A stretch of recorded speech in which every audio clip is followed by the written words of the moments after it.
Hi, Brian. Hi. Thanks for helping my project. Okay. Did you know that NASA is planning to send astronauts back to the moon? Say that again? Did you know that NASA is planning to send astronauts back to the moon? Sure. What do you think about it?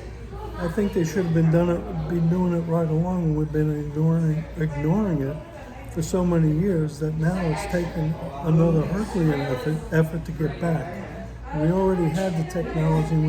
All we had to do was keep upgrading it and keep pursuing it. But we decided to pursue other things. So I think now it's a great idea, but the whole project is just to use it as a stepping stone to go to Mars and further. So I probably in my lifetime will not see much of the result of all of it, but it's something that mankind has to do. But for me, we all know eventually where everything is leading to. We find more and more about the idea that the universe is rapidly expanding, that the number of galaxies that exist far exceed the number of human beings that are alive on the face of the earth. So man is always going to be curious about it, okay? But all of that curiosity eventually leads us to the realization that all you have to do is look in the last book of the Bible, which is Revelations. It tells you where all of it's heading anyhow. So, Where is it all headed? well, eventually, all of what we see around us is going to cease to exist as it is now.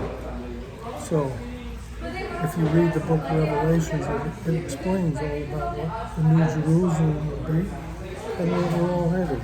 So, everybody gets to make a free will choice about what they're going to believe and what they're not going to believe. And so that's what I believe. Anyhow, that's what I think about. The efforts going to the moon, yeah, mankind's curious. And someday, we'll find out where it all leads us to. It'll be long after I'm gone.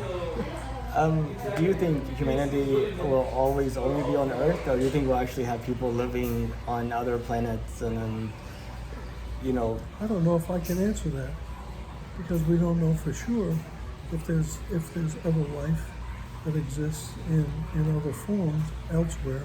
But one of the efforts of some of mankind is that we're going to burn the earth up, so let's go somewhere else and figure out how we're going to be able to live there.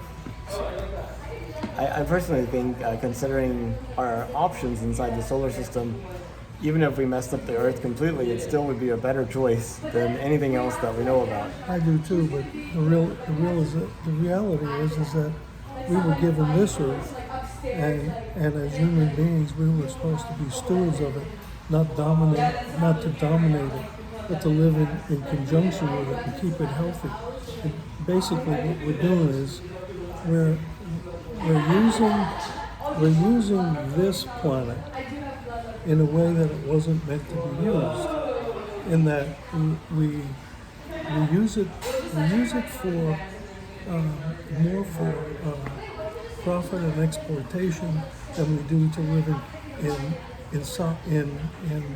in a form that would be not parasitic. And in living in a parasitic nature with the planet that we have, we're actually destroying it. It's our home. It's our spaceship that's supposed to serve all humanity, but we're not doing well with it. And we're trying to figure out how we can come up with new technologies to make up for what we've destroyed. Right.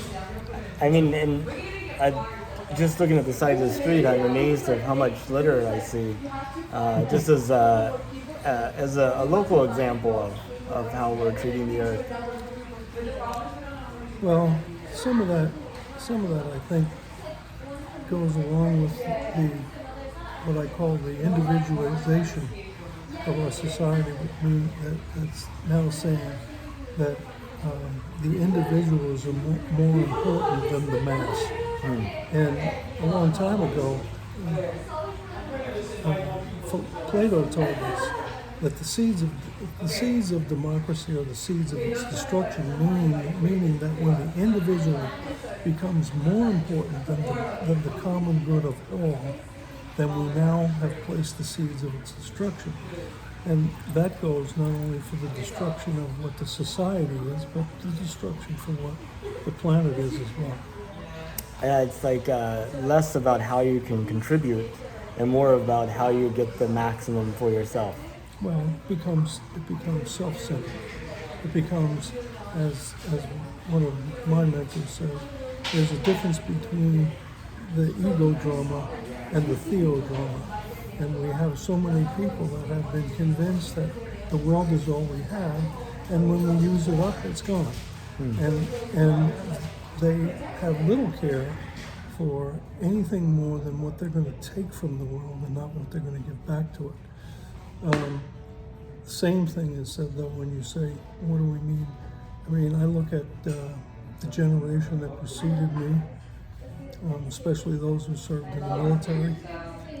That was a generation that was brought up in always thinking more of the common good than the individual need. And that's completely reversed now. It seems like we're more focused on the individual needs of each person in society and what they're going to get for themselves, rather than for what the needs of all the common good of society is.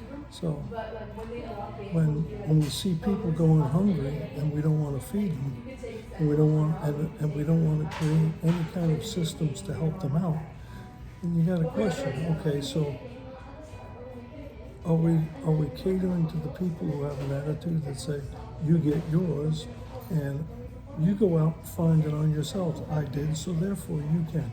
I don't want to help you. I don't know. Just my belief is that's not the way the world was originally intended to be, and that's not in my religious belief the way I think our Lord meant it to be either. So I don't necessarily agree with it. I know there's a lot of people that believe in the idea of the survival of the fittest, but it sure doesn't work too well. Doesn't seem for us now. I know. It's at the trying to maximize it for yourself, we make it worse for everybody, and that ultimately makes it worse for ourselves too. Well, I remember coming home from Vietnam. I remember thinking two thoughts. The first one was that there's going to be no more bad days in my life because all of them were back there behind me. There's going to be, all of them are good days. Some are going to be better than others, but they're all going to be good. So I wake up with that attitude every day. The other one was that if we could have just applied the one rule of brotherly love, it says that we take care of each other as we expect to be taken care of, right? We treat each other as we wanted to be treated. None of us would have had to go through what we experienced in our time in that war zone. And in the war zones that exist today, the same thing is true. We still haven't learned as a total force of humanity that war is not the answer, violence is not the answer, and for one generation to kill another generation's children is not going to bring peace to the earth. So it's a futile cycle that we keep repeating. It's the same way with how we use the planet. It's a futile cycle that keeps repeating. That as long as we can exploit it for profit, we'll do that. And until that attitude changes, we're burning up the earth. So the planet that's supposed to give us all take care of all of us is only taking care of a small group of people who now reap all of the rewards and put all of the liability on everybody else. Wow. Yeah, I know. So, we generate. For example, capitalism is the best system of generating wealth, no question. But it's the use of the profits that are being made that are being selfishly hoarded by a lot of people that create the problems that exist because that wealth, instead of being shared to solve the problems that exist with hunger and the needs of others, is being hoarded by a few people that want to keep it for themselves. So what's the single most thing that causes most of the problems that exist? Greed. Greed. Because we don't share what we have. But that's not the formula that was given to us by our Creator. We were supposed to share everything. Yeah, and I guess in the book of Acts, they talk about like the early Christians, and they did. Well, absolutely. They sold everything and shared it with everybody. Same thing with St. Francis. Sold everything he had. All his followers did the same thing.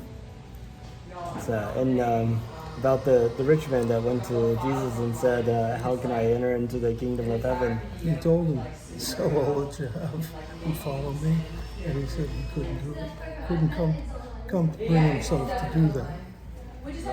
He went away disappointed and sad. That's a difficult choice for him. It's a difficult choice for anybody. That's true. Okay. There's a difference between making what you need to take care of your responsibilities for your family and for those around you who you're supposed to take care of, your responsibilities. And then after that, what is the rest of that money supposed to be for? Right. In God's kingdom, it's supposed to be used for His purpose, not yours. So, I know it seems like we have the ability to feed the entire world, but we lack the sort of like the social infrastructure to make it happen. absolutely. It's the will. Okay? The will of the ego versus the will of God. The theodrama versus the ego Ego drama. I like that. Theo drama versus the ego drama. The my drama versus the God drama. Right. Yeah. Our drama. Our drama. Okay. Would you take a trip to space if you could?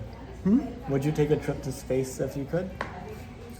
You know, probably I would, but it'll be years before A, it'll be available to the common person, and B, it'll be affordable for the common person. So unless that happens, it'll be way beyond my lifetime before that happens. So, I think it might happen before 2030. well, I'm glad you're that optimistic. I'm not worried about it, to tell you the truth. Well, Brian, I really appreciate your time and helping with my project. Yeah, you're welcome.